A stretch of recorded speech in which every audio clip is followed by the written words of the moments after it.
తెచ్చి ఎలాగో ఈ గెలుపుంటే చాలు అని చెప్పిన ఉద్దేశంతో ఆర్థికంగా చిక్కుల్లో పడ్డారు. దాని నుంచి బయటపడాలి. కానీ మంచి విషయం ఏంటంటే గతంలో లాగానే హైదరాబాద్ నగర భవిష్యత్తు కానీ, తెలంగాణ రాష్ట్రంలో ఆర్థిక అభివృద్ధి, మరుగు సదుపాయాలు, పెట్టుబడులు కానీ ఏదో మాకు వద్దు అన్న భావం కాకుండా ఆర్థిక ప్రగతి కావాలి, పెట్టుబడులు కావాలి, మంచి భవిష్యత్తు కావాలన్న సంకేతాన్ని ఇస్తున్నారు. అది మంచి. సార్ ముఖ్యంగా 6 గ్యారంటీలో భాగంగా కొన్ని పథకాలు అయితే జనాలకు వెళ్తున్నాయి సార్. నేను కూడా అర్బన్ కాకుండా రూరల్ ప్రాంతాల్లో కూడా వెళ్ళినప్పుడు ఫ్రీ బస్ కానీ 200 యూనిట్ల మనకి ఒక 25-30 ఏళ్ల క్రితానికి ఇప్పటికి తేడా దేశంలో ఏంటంటే సార్, ఒకప్పుడు హామీలు ఇచ్చి కొద్ది మంది అమలు చేసేవారు. ఎన్టీ రామారావు గారు హామీ ఇస్తే అమలు చేస్తారని నమ్మకం ఉంది. ఓకే. ఒక ఎంజీఆర్కి నమ్మకం ఉండేది. చాలా చోట్ల హామీలే కానీ అమలు అయ్యాయి కాదు. తర్వాత దశలో హామీలు కాగితం మీద అమలు అయ్యాయి కానీ వాస్తవానికి ఆచరణలు సరిగ్గా ఉండేది కాదు. ఎందుకంటే దేవుడు వరం వచ్చినా పూజారి వరం ఇచ్చేవాడు కాదు. ఓకే. మధ్యలో దళారులు ఉండేవాళ్ళు. అవును సార్. మరి అర్హత ఉన్న వాళ్ళకి అందేది కాదు. లేకపోతే అందే దానిలో మళ్ళీ లంచం మింగేవాళ్ళు. ఇటీవల కాలంలో దేశమంతా ఏమైందంటే, ఒకటి తాత్కాలికమైన సంక్షేమం వ్యక్తిగతంగా ఇచ్చేది హామీలు ఒకసారి ఇస్తే గట్టిగా అమలు చేస్తున్నారు చాలా మేరకు. ఓకే. ఎందుకంటే రాజకీయంగా ఓట్లు పొందడానికి అది మార్గం అన్న భావానికి పార్టీలు వచ్చినాయి. 2, ఈ డిజిటైజేషన్ ఎప్పుడైతే జరిగిందో, ఆధార్ కార్డు వచ్చి ఆధార్తో లింకేజ్ పెట్టి జరిగిందో, జన్ధన్ బ్యాంక్ అకౌంట్ పెట్టినాయో, 100కి 95-99 మందికి మధ్యలో ఎక్కడ దళారీలు వాళ్ళ దగ్గర డబ్బులు తీసుకోవడం అనేది లేకుండా డైరెక్ట్గా అందుతున్నాయి. ఆ రకంగా ఈ దేశంలో సంక్షేమ పథకాల అమలు చాలా మెరుగుపడింది. తెలంగాణలో కూడా అంతే సార్. అయితే ఏదైతే ఉచిత కరెంటుకి సంబంధించి చాలా వరకు కూడా మధ్యతరగతి, దిగువ మధ్యతరగతి ప్రజలకు వస్తున్నది సార్. నా సర్వేలో తేలింది మేము వెళ్ళినప్పుడు. కానీ కాంగ్రెస్ ప్రభుత్వం పైన చాలా వ్యతిరేకత ఉంది సార్ రాష్ట్రంలో. అంటే వాళ్ళు చెప్పుకోవడంలో విఫలమవుతున్నారా, లేకపోతే అపోజిషన్ చెప్పడంలో సక్సెస్ అవుతున్నారా సార్? చెప్పుకోవటం కాదు, నేను కొంచెం కర్కశంగా చెప్తాను. ఏ పార్టీ ఆ పార్టీ లేకుండా పార్టీలు ఎట్లాగొట్లా ఓటే దేవుడు, ఓటు వస్తే చాలు, అధికారం వస్తే చాలు అని చెప్పాను. దాంతో ఆ ధ్యాసలో, ఆ యావలో అసలు ప్రభుత్వం పాత్ర ఏమిటి, ప్రభుత్వం ఏం చేయాలి, దాన్ని పూర్తిగా నిర్లక్ష్యం చేస్తుంది. కాబట్టి తాత్కాలికంగా వ్యక్తిగత సంక్షేమానికి పెద్దపీట వేసి ప్రభుత్వం ఏ పని చేస్తే ప్రజల జీవితాలు దీర్ఘకాలంలో బాగుపడుతుందో దాన్ని విస్మరించేసరికి కాలక్రమేణా కోపం కసి వస్తుంది. లేకపోతే జనం వెర్రివాళ్ళ, మీరేమన్నా మీ జేబుల డబ్బుల నుంచి ఇస్తున్నారా? జనం పన్నుల డబ్బుల నుంచి ఇస్తున్నారు. అవును సార్. జనం పన్నులు కట్టింది వీటి కోసమా? జనం పన్నులు కట్టింది సొంతంగా మనం చేసుకోలేని, సమిష్టిగా మాత్రమే చేయగల ఉమ్మడి వసతులు, సౌకర్యాల కోసం. రోడ్లు ఎట్లా ఉన్నాయి, ట్రాఫిక్ ఎట్లా ఉన్నది, మన పిల్లల చదువు ఎట్లా ఉన్నది, డబ్బులు ఖర్చు పెట్టకుండా మంచి చదువు వస్తుందా, ఆరోగ్యం ఎట్లా ఉన్నది, మరి పోలీస్ స్టేషన్లో కానీ మరో చోట కానీ న్యాయం అందరికీ సమానంగా అందుతోందా, మంచినీళ్ళు, మురుగునీటి పారుదల, వరద నీటి పారుదల ఎట్లా ఉన్నాయి, ఆదాయాలు పెరుగుతున్నాయా, నైపుణ్యం వస్తోందా, ఉపాధి కలుగుతోందా, జీవితాలు బాగుపడుతున్నాయా, ఇవన్నీ ప్రభుత్వం పట్టించుకోవాలి. అవన్నీ పక్కన పెట్టేశారు. నేను అది ఇచ్చా, ఇది ఇచ్చా, ఈయనెవరో దానం చేసినట్టుగా. దానికి తాత్కాలికంగా ప్రజలు ఓటేస్తారు. ఎందుకంటే మీకు ఎంతకంటే జరిగేది లేదు, ఏదో ఎవరిగా చూద్దాం అని చెప్పేస్తారు. కానీ ఎల్లకాలం మీకు రుణపడాల్సిన అవసరం లేదు, మిమ్మల్ని మెచ్చుకోవాల్సిన అవసరం లేదు. ఎందుకంటే మీరు ప్రభుత్వం మౌలికమైన పాత్ర మీరు విస్మరించారు. ప్రభుత్వాన్ని ఎందుకు ఏర్పాటు చేసుకున్నామో దాన్ని పక్కన పెట్టేశారు. నిరుపేదలు సైతం ఈవేళ ఈ 30,000, 20,000, 50,000, 70,000 వాళ్ళ స్థాయిని బట్టి పిల్లల స్కూళ్ళ కోసం ఫీజులు కడుతున్నారు. అయినా చదువు రావట్లా. వాడిని మీకు మీ మనం చూసి సంతోషపడాలండి. ఏం ఉద్ధరించారు వాళ్ళ జీవితాన్ని? 10,000 కోట్ల రూపాయలు ఖజానా డబ్బులు ఖర్చు పెడుతూ చదువు రావట్లేదు స్కూళ్ళల్లో. అది నిజం, కఠోర వాస్తవం. మరి ప్రజలు రుణపడి ఉంటారా మీకు వాళ్ళ పిల్లల బతుకులు నాశనం చేస్తే? ఆరోగ్యం అందక తెలంగాణలో ఏడాదికి దాదాపు 20 లక్షల మంది బేదలు అవుతున్నారు. 20 లక్షలు అనారోగ్య కారణంగా. సగటున ఏడాదికి 20 లక్షల మంది తెలంగాణలో, 26 లక్షల మంది ఆంధ్రప్రదేశ్లో బేదలు అవుతున్నారు ప్రతి సంవత్సరం. వాళ్ళు మీకు రుణపడి ఉండాలా? ఎలాంటి ఆరోగ్య వ్యవస్థ ఏర్పాటు చేశారు మీరు?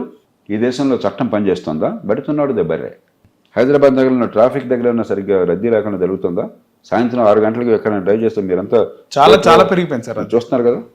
ఎందుకంటే తగలడింది? పబ్లిక్ ట్రాన్స్పోర్ట్ లింకేజెస్ ఏమన్నా ఉన్నాయా? ఇంటిగ్రేట్ చేశారా ఏమన్నా? ఉదయం 7 నుంచే ప్రభుత్వం చేయాల్సిన పని అన్ని విఫలం అయిపోతుంది సార్. తాయిలాలు ఇస్తోంది.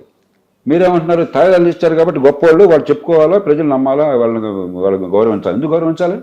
మీరు ఏ పని చేయాలో దాన్ని పక్కన పెట్టేసి ప్రజల బతుకులు నాశనం చేసి తాయిలాలు ఇచ్చేసి మమ్మల్ని ఆదరించాలని ఎందుకు ఆదరిస్తారు? ఆదరించకూడదు సార్. ప్రజలు కూడా ముఖ్యంగా కేసీఆరే బాగుండే, ఆయన పరిపాలన బాగుంది, కాంగ్రెస్ పాలన బాగలేదని చాలా మంది మాట్లాడుతున్నారు సార్, మెజారిటీ. అది నేను రాజకీయాల్లోకి వెళ్ళను, కానీ ఆనాటికి ఈనాటికి మౌలికమైన తేడా ఏంటంటే ఆనాడు తప్పులు జరిగిన నేను ఎన్నోసార్లు విమర్శించాను బహిరంగంగా. అవును సార్. వృధా ఖర్చులు పెట్టారు, పెద్ద పెద్ద పథకాలు. కాళేశ్వరం ఇప్పుడు అందరూ తిడుతున్నారు, మొట్టమొదటి గొంతెత్తినవాడిని నేను తెలుగునాట. ఎవరు దాని మీద ఇప్పుడు చేవెళ్ల ప్రాణహిత పథకం పేరుతో ఉన్నప్పటి నుంచి దాన్ని వ్యతిరేకించాను. తప్పని కాదు, పెట్టే ఖర్చు వచ్చే ఫలితం చూస్తే అసలు పొంతం లేదు, ఇది కాదు పద్ధతి, రైతులకు ఇంకో రకంగా మేలు చేయొచ్చు అని చెప్పని. కానీ ఎంతో కొంత అభివృద్ధి కోసం సంక్షేమానికి సమతూకాన్ని పాటించారు. ఇప్పుడేమైంది, మరి సంక్షేమం పాలు ఎక్కువైపోయి ఏదో రకంగా ఓట్ల వేట కోసం అని చెప్పని అభివృద్ధికి తగినటువంటి మౌలిక సదుపాయాల వల్ల మిగతా విషయాలు వెనకబడుతున్నారు. ఉదాహరణకి గతంలో ఉన్న పథకాలు కూడా అమలు కష్టంగా ఉంది.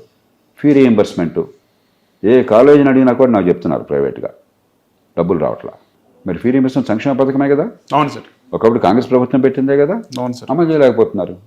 మరి ఆరోగ్యశ్రీ చాలా చోట్ల బకాయిలు ఉంటున్నాయి, సంక్షేమ పథకాల్లో కూడా అమలు కావట్లేదు. మిగతా అభివృద్ధి మరి ఖచ్చితంగా వెనకబడింది, మౌలిక సదుపాయాలు వగేరా. మరి సహజంగా ప్రజల నుంచి మరి ఆ గొంతు వినిపించకపోతే దేశం బాగుపడుతుందా? ప్రజాస్వామ్యంలో ప్రభుత్వం చేయవలసిన పని చేయకపోతే ప్రజలు గొంతు విప్పాలా, ఏ పార్టీ అయినా కూడా. అది కూడా లేకపోతే ఇంక దేశాన్ని కాపాడుకోగలమా? సార్, ముఖ్యంగా ప్రజలకి ఎన్నికల్లో హామీలు కావాలా సార్, డెవలప్మెంట్ కావాలంటారా? ఖచ్చితంగా దీర్ఘకాల అభివృద్ధి. ఇప్పుడు ఈవేళ రేపు పరగడిపోయి మళ్ళీ రేపు పరగడిపోయి కదా, ఇవాళ మీరు భోజనం పెట్టారు, నా సృష్టిగా భోజనం పెట్టారు, ఆకలి ఉందని చెప్పని సంతోషం. నరేష్ థ్యాంక్ యూ, మంచి భోజనం పెట్టావు అన్నాను. రేపు మళ్ళీ ఆకలి వేస్తుందా లేదా? అవును సార్. సమస్య పరిష్కారం అయిపోయిందా? అందుకే చైనీస్ సామెత ఏం చెప్తారు, ఆకలి కొన్నవాటి ఖచ్చితంగా మనం కడుపు నింపాలి, వద్దంట్లా నేను. కానీ అదే పరిపాలన అనుకుంటే అంతకంటే పొరపాటు ఇంకొకటి లేదు. నిజంగా దీర్ఘకాలంలో వాళ్ళకి కావాల్సింది, వాళ్ళు ఇవాళ చేపలతో భోజనం వండించడమా చైనీస్ సామెతలో చెప్పేది వాళ్ళు, లేకపోతే చేపలు పట్టడం నేర్పి ఒక గాలాన్ని ఇవ్వటమా, వాళ్ళనో గాలాన్ని ఇవ్వటమా, ఏది ముఖ్యం? గాలం ఇవ్వటమే సార్. కాబట్టి దీర్ఘకాలంలో బతుకులను బాగు చేయకుండా నేను దాతని, నువ్వు నా దగ్గర అర్థించేవాడివి, నేను నీకు ఇస్తున్నాను అన్న భావన ప్రజాస్వామ్యంలో ప్రజలను అవమానించడం అవుతుంది సార్. అలాగే హైడ్రాకి సంబంధించి హైడ్రా పనితీరు ఏ విధంగా ఉందంట సార్? వ్యతిరేకత అయితే కూడగట్టుకుంది మన దేశంలో. ప్రతిదానికి 2 రోజుల పాటు అడావిడి మర్నాడిది గందరగోళం. అట్లా కాదు. నేను శాసనసభ్యుడిగా ఉన్నప్పటి నుంచి నేను గట్టిగా పోరాడుతున్నాను. హైదరాబాద్ నగరంలో ఈ ట్యాంకులన్నీ కూడా కుకటిపల్లిలో మీరు చూస్తే ఆనాడే బౌండరీలన్నీ గుర్తించి అన్ని కంచెలు వేయించాను నేను, కబ్జాలు లేకుండా. కాబట్టి కబ్జాలు ఆపాలనే విషయంలో ఎవరు కాదనరు. కానీ 2 విషయాలు మనం పట్టించుకోకుండా ఏదో ఆర్భాటం చేస్తే 4 రోజులు ప్రచారం వస్తుంది, కానీ చివరికి ఏమీ ఫలితం రాదు. మొట్టమొదటిది 10,000 మంది నిరుపేదలు పొట్ట చేత పట్టుకుని గ్రామీణ ప్రాంతాల నుంచి పెద్ద నైపుణ్యం లేకుండా, పెద్దగా ఆదాయం లేకుండా హైదరాబాద్ వస్తున్నారు.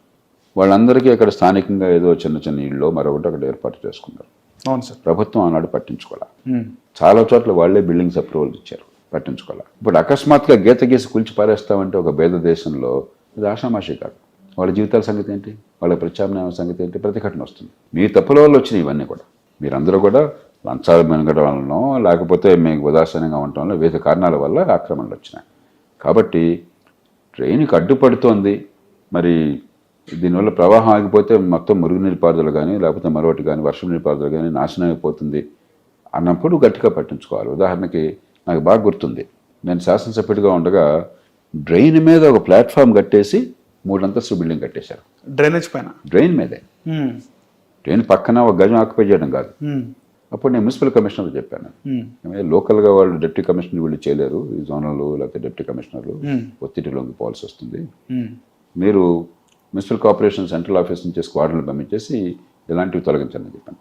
వాళ్ళు ఒక శనివారం ఆదివారం తొలగించడం మొదలెట్టారు. వెంటనే అప్పటిదాకా ఉప్పు నిప్పుగా ఉన్న వివిధ పార్టీల కార్పొరేటర్లు, ఎమ్మెల్యేలు, వేరు పార్టీలు ఒకరు పడదు. ఈ విషయంలో అందరూ కలిసిపోయి అర్జెంటుగా గవర్నమెంట్లో ఉన్నత స్థాయికి వెళ్ళి దాన్ని ఆపించారు ముందు. ఓకే. 4 రోజుల లోపల ఆ కమిషనర్ని ట్రాన్స్ఫర్ చేయించారు. స్వలాభం కోసం మీరే చేయించింది ఇది, ఇవన్నీ మీ వల్ల వచ్చినాయి. ఇవాళ ఒక్కసారిగా గుండెలు బతుకుంటేట్లాగా. కాబట్టి ఒక వ్యవస్థను ఏర్పాటు చేయకుండా, సిస్టమేటిక్గా చేయకుండా హడావిడిగా చేస్తే ఉపయోగం ఉండదు. రెండోది, ఊళ్ళో వందలాది లేక్స్ ఉన్నాయి. అవును సార్. ఒకప్పుడు మంచినీళ్ళ చెరువులు, హుస్సేన్ సార్ కూడా మంచినీళ్ళ చెరువే. అవును సార్. ఇవాళ ఏమవుతుంది, ఇన్ని బిల్డింగ్లు వస్తున్నాయి హైదరాబాద్ నగరంలో, అన్ని అప్రూవల్తో వస్తున్నాయి. సూరజ్ కనెక్షన్ ఎన్నిటికున్నది?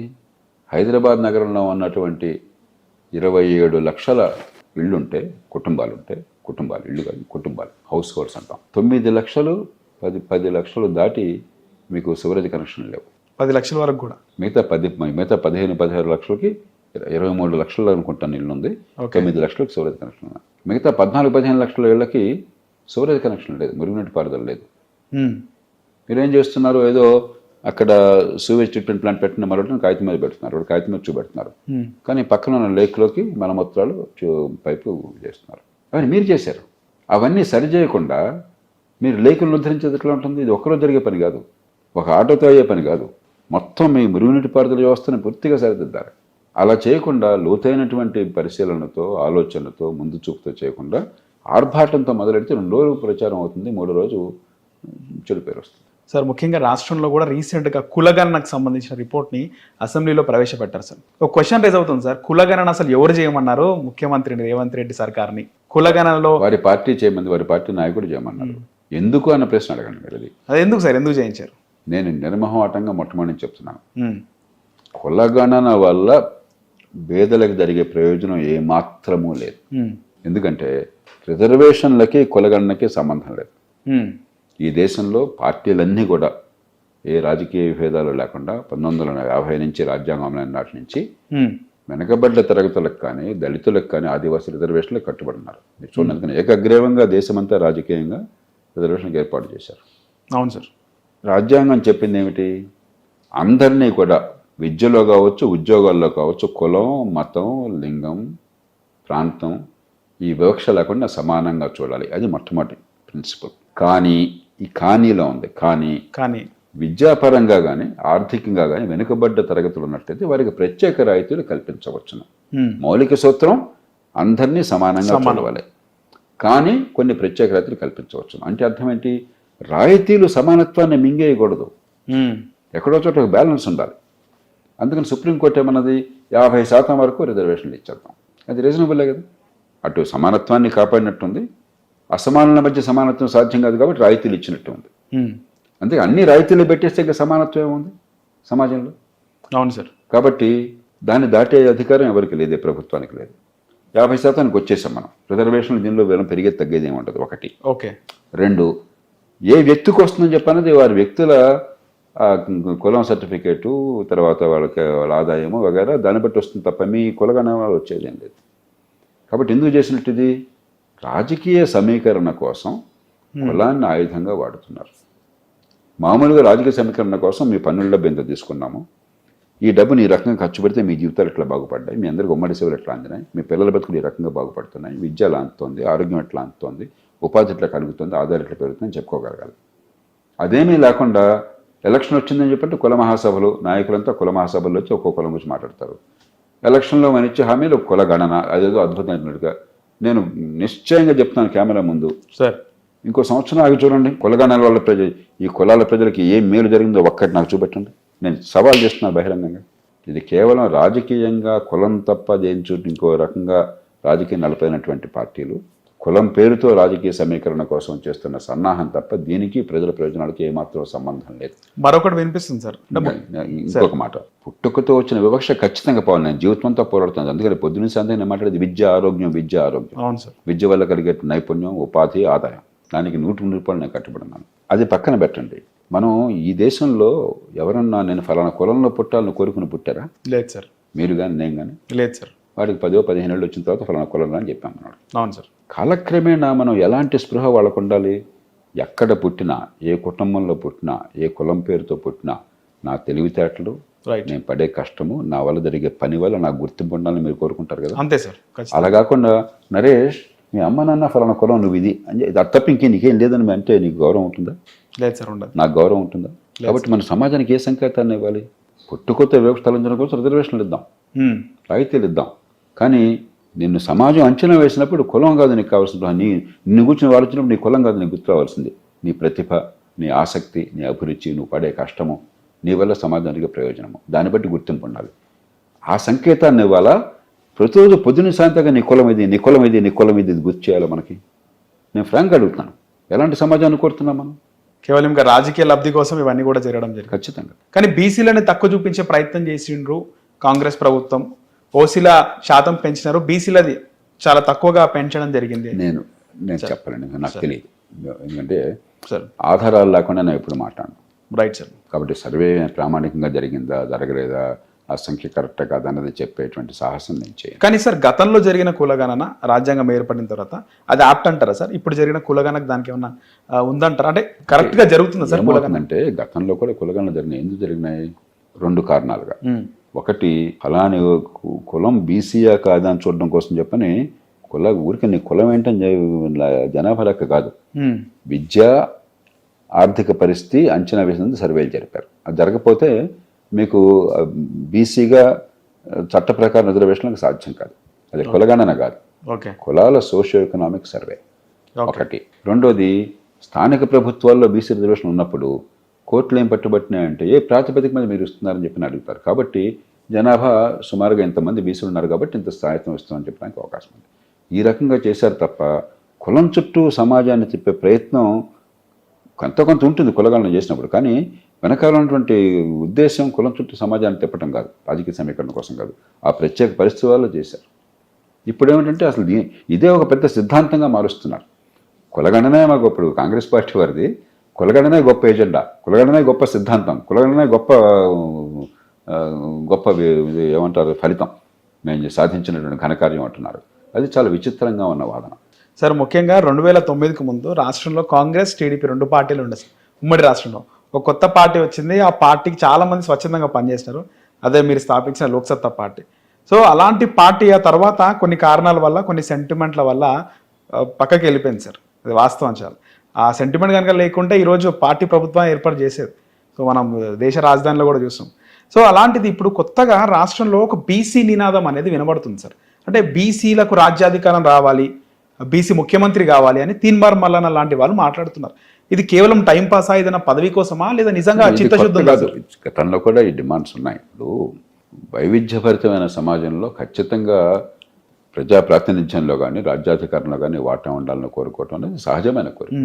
ఆ గొంతు వినిపించాలి, మరి అధికారంలో వాటా ఉండాలి, ప్రజల చుట్టూ అధికారం తిరగాలి. ఏదో కొంతమంది ముఖ్యమంత్రి చేతులు అధికారం కాకుండా ఆ ప్రజలకి గొంతు ఉండాలి. అందుకే స్థానిక ప్రభుత్వాలు బలోపేతం కావాలి. రాజకీయ ప్రక్రియలో సహజమైనటువంటి ప్రక్రియ పూర్వం జరుగుతోంది ఇది. అయితే అదేమిటంటే దానికి సరైన మార్గం కులం పేరుతో నాయకత్వం వస్తే చాలదు. ఆ కులం పేరుతో వచ్చి వాడు దరిద్రుడు అనుకోండి, ఉపయోగం ఉందా మనకి? కాబట్టి సమర్థులైన నాయకులు సమాజంలో అన్ని వర్గాల ప్రాతినిధ్యం వచ్చే వాళ్ళు ఎదిగేట్టుగా రాజకీయాన్ని మార్చాలి. రాజకీయ పార్టీలు అంతర్గత ప్రజాస్వామ్యం కావాలి. అలాగే స్థానిక ప్రభుత్వాల్లో మీకు కులం పేరుతో రిజర్వేషన్ ఉంది. ఇప్పటికే 75% రిజర్వేషన్ ఉంది. ఎస్సీ, ఎస్టీ, బీసీ, మహిళలు. అధికారాలు 0, అలంకారప్రాయమైన పదవులు. కాబట్టి నిజంగా మనం ఈ సాధికారత కావాలంటే రిజర్వేషన్ ఉన్న చోట సాధికారత కోసం గట్టిగా పోరాడి అక్కడ వాళ్ళ చేతుల్లో అధికారం పెట్టి వాళ్ళ ద్వారా మంచి పనులు చేయించి నాయకత్వాన్ని పెంచామనుకోండి, సహజంగానే నాయకత్వం ఎదురుతుంది. కాబట్టి ఖచ్చితంగా అన్ని వర్గాలకి, అన్ని భావాలకి గొంతు అనేది ప్రజాస్వామ్యంలో కోరడం సహజం. దానికి వీలున్నంత వరకు ఏర్పాట్లు చేయడం అవసరం. బీసీలందరూ ఒక నాయకత్వంలో ఏకతాటిపైకి వచ్చి బీసీలందరూ వేరే ఇతర పార్టీలకు ఓటేయకుండా ఇలాంటి బీసీ పార్టీకి ఓటేసే అవకాశం ఉందంటారా సార్ భవిష్యత్తులో? భవిష్యత్తులో ఉంటుందో నేను చెప్పలేను. కానీ ఎన్నికల్లో ఎప్పుడు కూడా పూర్తిగా ఒక కులం పేరు మీదే ఉండదు. కుల ప్రభావం ఖచ్చితంగా చాలా ఉంది, మనందరికీ తెలుసు. కానీ కులం ఒక్కదాన్నే చూసి కులం అంతా ఓటేస్తారు అనుకోవటం పొరపాటు. అలాగే కళ్ళు మూసుకుని కులం అంతా ఓటేసినా కూడా మంచిది కాదు. రెండూ మంచిది కాదు. ఎందుకంటే కులం కానీ, మతం కానీ, ప్రాంతం కానీ ప్రాతిపదికగా ఇక ఏమి చూడకుండా, మంచి చెడు చూడకుండా చేసామనుకోండి, అది రెచ్చగొట్టి కొంతమంది మనల్ని ఉన్మాదుల్ని చేస్తారు. ఇక వాడు ఏం చేస్తున్నాడు, వాడు నా జీవితం అవుతుందన్న ఆలోచన నాకు లేకుండా గుడ్డిగా ఓటేసాను అనుకోండి, అప్పుడు నాకు వచ్చే ఫలితం ఉండదు. ఆ పేరుతో కొందరు అధికారం ఎక్కుతారు అంతే. కాబట్టి ఖచ్చితంగా కులం అనేది ఒక అంశం అవుతుంది, కానీ దాని చుట్టే రాజకీయం అన్నది అది సరైన పద్ధతి కాదు, ఫలితాలను ఇవ్వదు. రెండోది, ఏ కులమైనా మతమైనా సరే, ఏ వర్గమైనా సరే, గ్యారంటీగా వాళ్ళందరూ ఈ పార్టీకి ఓటేస్తున్నారు అనుకోండి సార్, వేరే పార్టీకి గ్యారంటీగా ఓటు వేరు అనుకోండి, 2 రకాలుగా నష్టపోతారు. ఏ విధంగా సార్? ఓటు పొందే పార్టీ ఎట్లాగా నాకు ఓటేస్తారు కదా, ఇంకా అడిగేం చేయక్కర్లేదు. నేను ఓటు పొందని పార్టీ ఎట్లాగా నాకు ఓటేరుగా, ఇంకా వాడు నాకెందుకు, వాళ్ళకి నేనేం చేస్తా? చూసారా మీరు? 2 రకాలుగా నష్టపోతారు. కాబట్టి ప్రాతినిధ్యం గొంతు వేరు. ఓ కులం పూర్తిగా ఒక పార్టీ కట్టుబడి ఉంటే ఆ కులాలకే నష్టం. నేను కొంచెం నిజాయితీగా చెప్తున్నాను. Right sir. సో అన్ని వర్గాల నాయకత్వం ఉండాలంట సార్, ఉండాలి. తర్వాత మనం కూడా ఓటు ఎవరికి వేస్తామన్నది సందర్భాన్ని బట్టి, మన అంచనాన్ని బట్టి, మన నిర్ణయాన్ని బట్టి, వాళ్ళు చేస్తున్న వాళ్ళ పరిపాలన మీద మన అంచనాన్ని బట్టి మనం ఓటు ఎవరికైనా వేయొచ్చు అన్న భావం కలిగితేనే వాళ్ళు భయపడతారు, మిమ్మల్ని పట్టించుకుంటారు. గ్యారంటీగా ఓటు పడుతుందనుకుంటే ఓటు పడేవాడు పట్టించుకోడు, ఓటు పడనివాడు పట్టించుకోడు. మీరు బానిసలు అయిపోతారు. సార్ రీసెంట్గా కేంద్ర ప్రభుత్వం ప్రవేశపెట్టిన బడ్జెట్కి సంబంధించి ముఖ్యంగా ఒక ట్యాక్స్ని కూడా తీసుకురావడం జరిగింది. అది మధ్యతరగతి ప్రజలకి ఏ విధంగా ఉపయోగపడుతుంది సార్? లాభం అంటారా, నష్టం అంటారా? ఆదాయ పన్ను ఇంత ఎక్కువ మినహాయింపు ఉన్న దేశం పెద్ద దేశాల్లో ఇంకొకటి లేదు. అమెరికాతో మీకు పోలికిస్తాను మీ ఉదాహరణకి. ఓకే. మనం అమెరికాతో పోల్చినప్పుడు డాలర్ విలువ 88-87 రూపాయలు లెక్కెట్టకూడదు. ఒక డాలర్కి మనం ఇక్కడ రూపాయల్లో కొనేది ఎంత కొనగలుగుతారో చూడాలి. అలా చూస్తే 20 రూపాయలకు మనం కొనేది అమెరికాలో ఒక డాలర్ కొంటారు. కొనుగోలు శక్తి అమెరికాలో డాలర్కి మన 20 రూపాయలు కాస్త అటు ఇటుగా సమానం. 12 లక్షల రూపాయల దాకా మీకు మినహాయింపు ఇచ్చారు ఆస్తి పన్ను ఆదాయ పన్నులు అంటే $60,000 సమానం కొనుగోలు శక్తి రీత్యా. అమెరికాలో $10,000 ఉన్నా కూడా మీరు 10% పన్ను కట్టాలి ఆదాయం. $11,000 దాటితే 12% కట్టాలి. $45,000 దాటితే 22% కట్టాలి. మనకు $60,000 దాకా 0 కట్టాలి. కాబట్టి ప్రపంచంలో ఏ దేశంలో లేనంత ఆదాయ పన్ను రాయితీ ఈ దేశంలో ప్రభుత్వం అనూహ్యంగా ఇచ్చింది. అంటే ఎవరు ఊహించాల మధ్యతరగతిగా ఆకట్టుకుందామని. తర్వాత ఈ డబ్బు కనుక ఆదాయం డబ్బుతో మార్కెట్లో వస్తువులను కానీ సేవలను కానీ కొనుక్కున్నట్లయితే డిమాండ్ పెరుగుతున్న ఉద్దేశంతో కానీ లేకపోతే కొంత సేవింగ్స్ పెరుగుతున్న ఉద్దేశంతో కానీ ఆ పని చేశారు. అదే సమయంలో ఆర్థిక మంత్రి నిర్వహించాల్సింది ఏంటంటే రాష్ట్రాలకు ఇచ్చే నిధులు మొత్తం జాతీయ స్థాయిలో పన్నులు పన్నేతర అన్నీ కలిపితే వచ్చేటువంటి నిధుల్లో 53% రాష్ట్రాలకు పంపిస్తున్నారు. 47% జాతీయ స్థాయిలో ప్రభుత్వం దగ్గర ఉంటుంది. మూడోది అప్పుల భారాన్ని తగ్గిస్తున్నారు. ద్రవ్యలోటు తగ్గించి రాష్ట్రాల్లో కాకుండా మన తెలుగు రాష్ట్రాల నుండి కూడా ఉన్న కొద్దికి అప్పుల్లో కూరుకుపోతున్నాయి. జాతీయ స్థాయిలో అట్లా కాకుండా క్రమక్రమంగా అప్పుల భారాన్ని తగ్గిస్తున్నారు. ఫిస్కల్ డెఫిసిట్ అంటాం, అంటే ఆదాయం కంటే ఖర్చు అంత ఎక్కువ ఉంది అని చెప్పన్నది. అది ఉన్న కొద్దికి తగ్గిస్తున్నారు.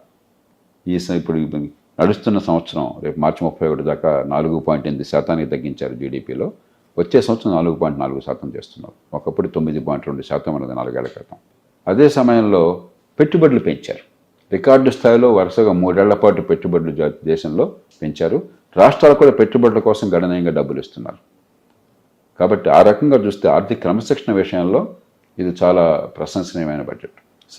సార్ అలాగే బడ్జెట్లో తెలంగాణ రాష్ట్రానికి సరైన ప్రాతినిధ్యం ఇవ్వలేదు సార్. అంటే బడ్జెట్లో అన్ని రాష్ట్రాల పేర్లు చెప్పరు అదే పనిగా. ఏదో బీహార్లో ఎలక్షన్లు ఉన్నాయి కాబట్టి రాజకీయంగా 4 సార్లు బీహార్ మాట్లాడారు అంతే. మీకు మొత్తం చూడాల్సింది నేను ఎందుకు ఇందాక చెప్పాను మీకు ఎంత డబ్బులు రాష్ట్రాలకు కేటాయించారు.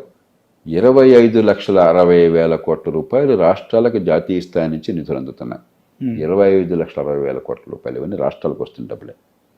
ఇవి కాకుండా జాతీయ స్థాయిలో ప్రభుత్వం మరొక 11,20,000 కోట్ల రూపాయలని పెట్టుబడులు పెడుతున్నారు. అది ఎక్కడ పెడతారు? రాష్ట్రాల్లోనే. అంటే 36,81,000 కోట్ల రూపాయలు జాతీయ స్థాయి నుంచి రాష్ట్రాల్లో ఖర్చు అవుతుంది.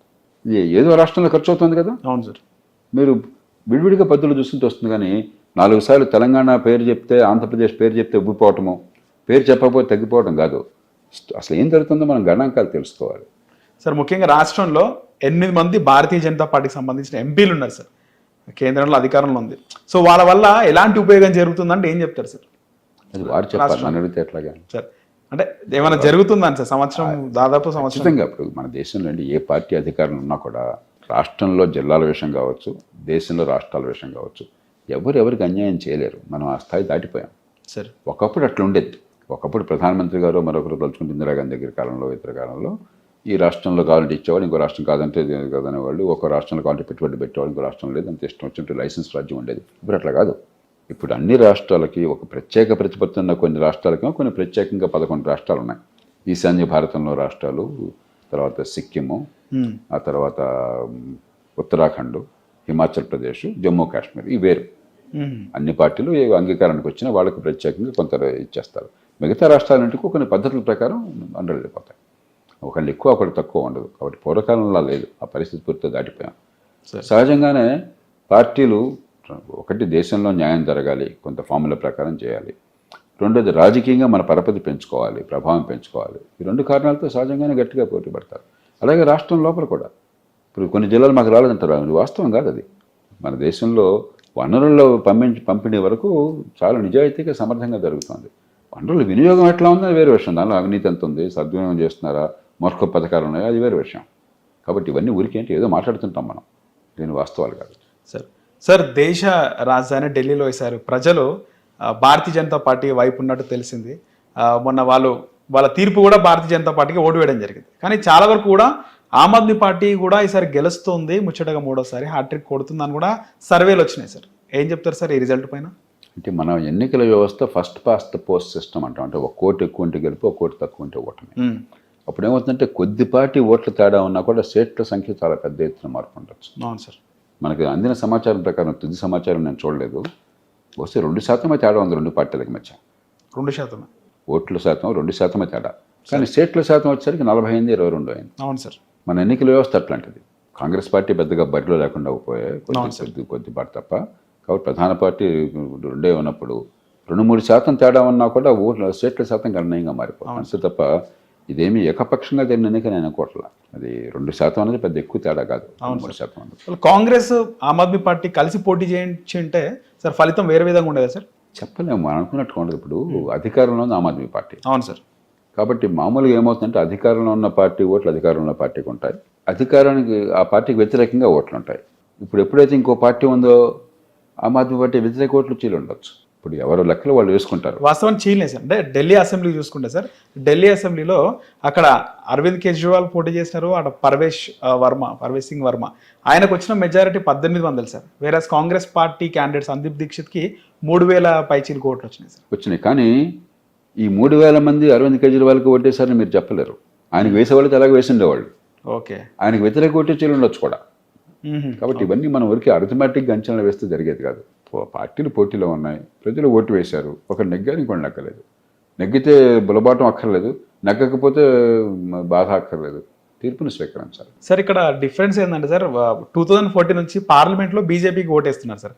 క్లీన్ స్వీప్ 7 లోక్సభ 2 సార్లు అంతే అయింది. 2 సార్లు అంతే అయింది. అంటే ఢిల్లీలో దేశంలో మామూలుగా కూడా దేశంలో మీరు గమనించినట్లయితే ఒక 3-4% ఓటర్లు న్యూట్రల్గా ఉంటారు.